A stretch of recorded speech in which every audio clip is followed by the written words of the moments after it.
हाकिम शाम ने मस्जिद में बैठ के बैत करवानी शुरू कर। जब ये मस्जिद में बैत करवा रहा तो इसने किर्द अपने सोने के सिक्कों का ढेर लगा दिया। जब भी कोई बैत करने के लिए आता तो ये उस शख्सियत को देखता, वो सोने के सिक्के शख्सियत के मुताबिक दे रहा है। शाम के वक्त इमाम हसन अलैहिस्सलाम मस्जिद में नमाज पढ़ने के लिए आए।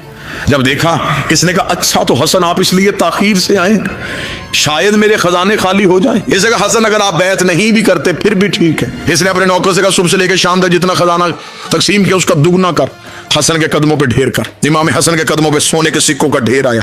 इमाम ने कहा ये क्यों दे रहा है? उसने कहा आपने मेरी बैत नहीं की लेकिन फिर भी आप रसूल के बेटे हैं, ले जाएं, मैं हिंदा का बेटा हूं। इसने ये जुमला कहा, इमाम हसन मुस्कुराए। इमाम ने अल्लाह अकबर कह के नमाज शुरू की। इमाम उठ के जाने लगे। अब दुश्मन के दरबार में लोग देख रहे हैं कि हसन जाते हुए सिक्के लेके जाएंगे नहीं लेके जाएंगे। एक शख्स दौड़ता हुआ मस्जिद के बाहर लोगों से पूछ रहा हसन मस्जिद में, इमाम आली मकाम मस्जिद में है। पता चला इमाम मस्जिद में। दौड़ता हुआ इमाम हसन के कदमों पे हाथ रख, मौला मैंने मन्नत मानी थी, मेरी मुराद पूरी हो, मैं अपने हाथों से आपकी नालैन बादशाह, मुझे आपकी इज्जत की कसम है, मुझे पता था ये ताहिर कदमों में जानी है। मौला मैंने बगैर वजू के नहीं सी, मालिक अगर आप कहें तो मैं पेश करना चाहता हूं। इमाम हसन ने कहा तेरे हदिये को हम कबूल करते हैं। उसने कहा मौला एक मन्नत थी एक हसरत, मन्नत पूरी हो गई, हसरत बाकी है। इमाम ने कहा हसरत क्या है? हसरत थी अपने हाथों से पहनाऊंगा। इमाम हसन अलैहिस्सलाम ने अपना दायां पांव उसकी तरफ बढ़ाया, उसने पांव को चूमा, वो पांव में नालैन पहना रहा था। इमाम ने कहा तूने दुश्मन के दरबार में रसूल के बेटे की इज्जत की, उठा वो सिक्के मैं तुझे देता। फकीर शाह ने तख्त पे बैठ के कहा हसन सखावत करने से पहले कीमत दे। इमाम ने कहा चुप, मैं फातिमा का बेटा।